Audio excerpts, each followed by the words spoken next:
If you're a regular viewer of the channel, you're probably familiar with the relaxed approach I take towards these videos that I put out onto YouTube in regards to ASX stocks and other financial products. I do this for a number of reasons. The first being is that I just enjoy it. I enjoy coming onto camera and talking about finance, money, investing, how I'm doing it, hopefully how it can help you guys from an educational point of view. And two, I like being that it's not financial advice. I like it that it's not professional, because I'm not trying to give out that vibe that this is financial advice, nor should you take it as financial advice. We're on YouTube looking for financial information and other ways to improve our wealth. So I think that's a great thing all around. But obviously we know that this is us. It's up to us to come to our own decisions when it comes to our money and what we do with it. I just wanted to make that completely clear at the beginning of the video that this is for educational purposes only. Everything that you do with your money is up to you. You make that decision to buy or sell a stock or crypto or whatever. And when you make that profit, that's all on you. That's fantastic. I'm so happy that you've been able to learn something and implement it for yourself at your own discretion and make that profit. And the same goes for the people who decide to act on certain things they hear online and then not make a profit or make a loss, or whatever they do with it, that's up to them. So as much as I'd love to take all of the credits for the guys who are messaging me with all of their profits that they're making, I'm not going to take that credit. It's up to you guys, and you guys have done fantastically well, because the same can be said for the guys who are not understanding what they're doing in the markets. They're losing money and then having a little bit of a go at people online. So look, either way, it's up to you, and I really appreciate all of the feedback that I'm receiving. So with that said, let's move on to today's video, and we're going to look at Bigtincan, because it's something that has come up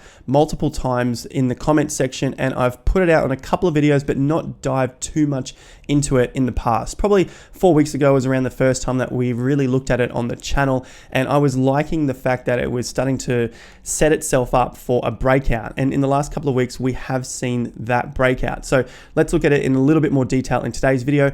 And I want to share with you some other fundamental market sentiment type ways that I review the market. Because look, quite frankly, when I look at other YouTube videos out there, it's not to take away from anyone, of course. You know, we're all going through our journey and looking at how we can best basically invest our money.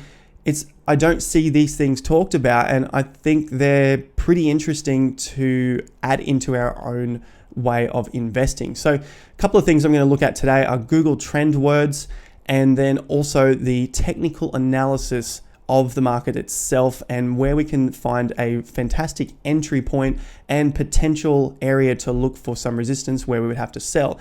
Now, this is technical analysis. There's not going to be a hell of a lot of fundamental analysis in this video today, but I want to focus primarily on the market sentiment and the technical analysis. Before we dive into the video, hit the like button, subscribe for more, and hit the bell notification icon so you can see when these videos come out. Let's get this video to 300 likes.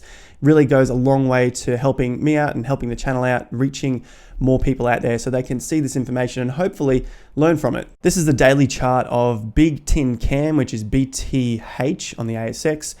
We've looked at this previously, and what we were looking at were these lines here, these purple ones that I've got on the chart. So if you want to get those, it's basically just the horizontal line in your tools, and you click on that, drop it to the top of the highs that you can see, and just see if you can start to look for any sort of patterns that are coming together in this way. So we're looking at price getting a little bit tighter on the chart. You know, there's less volatility and it's starting to tighten, and what we were looking for was a breakout.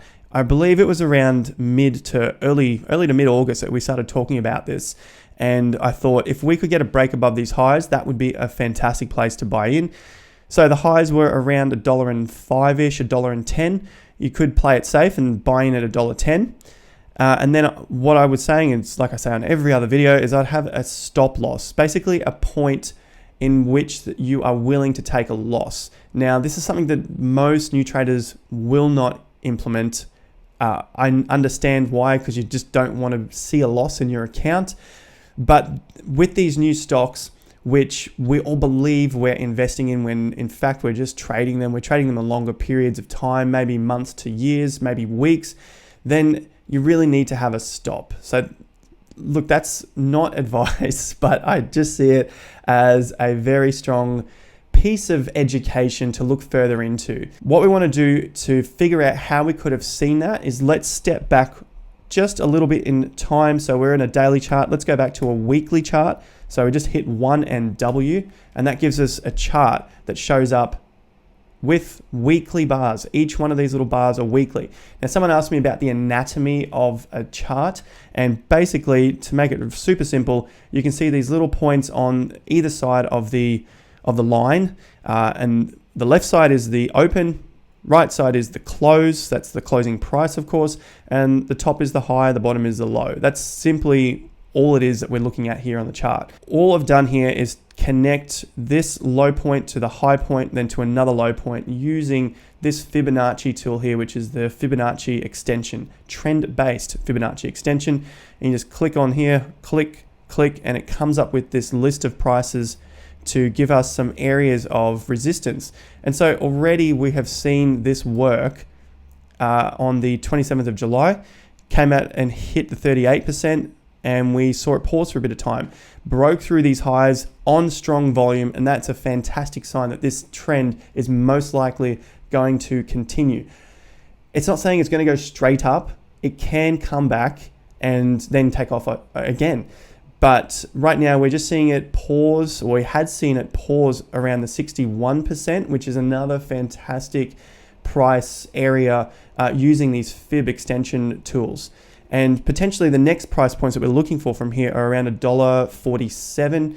And if we just scroll this out a little bit more, we've got a few more price targets above at around $1.70. And then also at around, I'd probably say around $2, maybe just short of $2, because again, that's a psychological level, just like we've seen at $1, where it had a few attempts in early 2020. It also had another attempt in June before breaking out last month in August, past that dollar quite decisively, and potentially looking like we might go a little bit further. Now, these sorts of patterns tend to, basically, they can come back and retest old resistance, making it support, and it may have already done that here on the weekly bar of the 31st of August. We're not sure just yet. It might do it again just to, test us out one more time. But other than that, I personally like the look of this because we've broken through these old all-time high levels at around $1 decisively on high volume with a high close on that bar. So for me, everything is pointing in the direction that this market is going to continue up further. Now, the next thing I like to talk about is what would I do now? This is what I'm talking about, if I had got into this a few weeks ago, but what would I do now? And look, if I couldn't hold out any longer and I had to get in, I would buy at market and keep a stop reasonably close, but not too close that it could just reverse and stop me out, like take a loss essentially.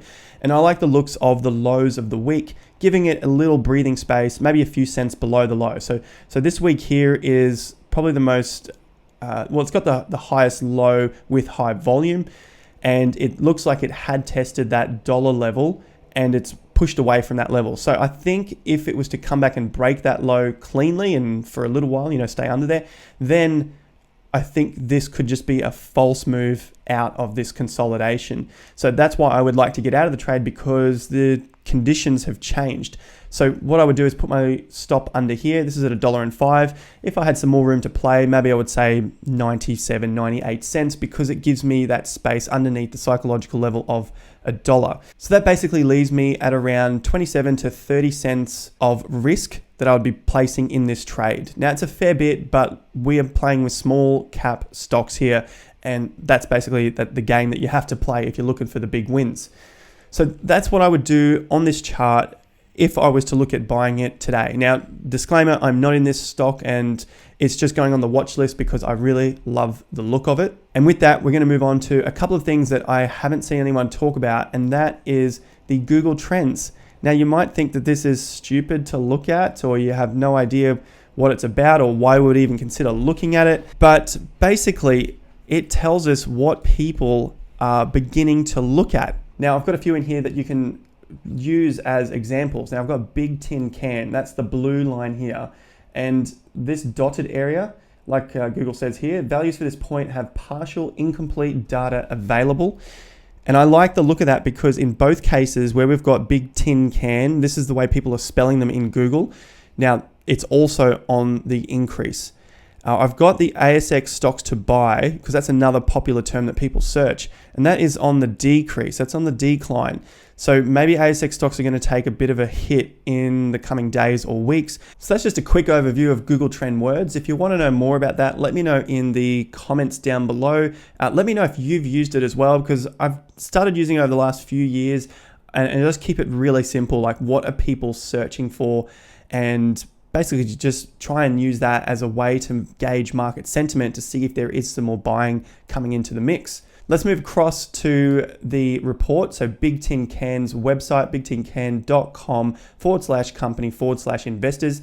Now, this is the investor report, which I've seen on several YouTube channels now talking about Bigtincan, and essentially people go through and read this out to you. So if you want to know where the source is, I've just mentioned it there, and I'll put it in the description below, bigtincan.com, company investors. So this is just talking about all of their income, losses, annual return, what they're expecting to come in. I would highly suggest going through this and using this as something in regards to your fundamental research. Well, that's what I had for you today on Bigtincan. I hope the technical analysis helped in regards to understanding where a good buy point is, what to do if the market turns against you, and look for areas of profit taking. These are the biggest questions I get in my comment section when a stock goes absolutely bananas. And I'm not sure if those guys who are writing those comments are actually watching the video to this point, because this would really help them out a lot. Basically, if a stock is going against you, you should understand what the hell it is you were getting into the stock for in the first place. If you haven't done that already, take it as a lesson and use that for the next stock that you get into. Now, if that's all foreign talk to you, no problems. Subscribe down below. Let me know in the comments what you want to learn more about when it actually comes to building your investment portfolio and how it is you can get in and out of trades stress-free. Now, I called them trades because it isn't investing when you're going for short-term gains, weeks, months, even a few years. We are looking to trade the market for basic fiat dollar gains. I've also got a link to my Discord group in the description down below. You can talk with other like-minded traders and investors like yourself. There's a lot of new people there and a lot of experienced people as well in the fields of cryptocurrency, legacy markets like commodities and other indices, and of course stocks. Now, there's a community of about over 1,000 people there. A lot of people are actively online all day, so definitely go and check out the link in the description down below for that group. Now, that's been a rather long video, so I'll wrap it up there. I hope you found some value from it. Be sure to like the video if you did. I'd really appreciate that. And of course, subscribe and hit the bell notification icon. I'll catch you guys at the next video, but until then, have more fun to get more done.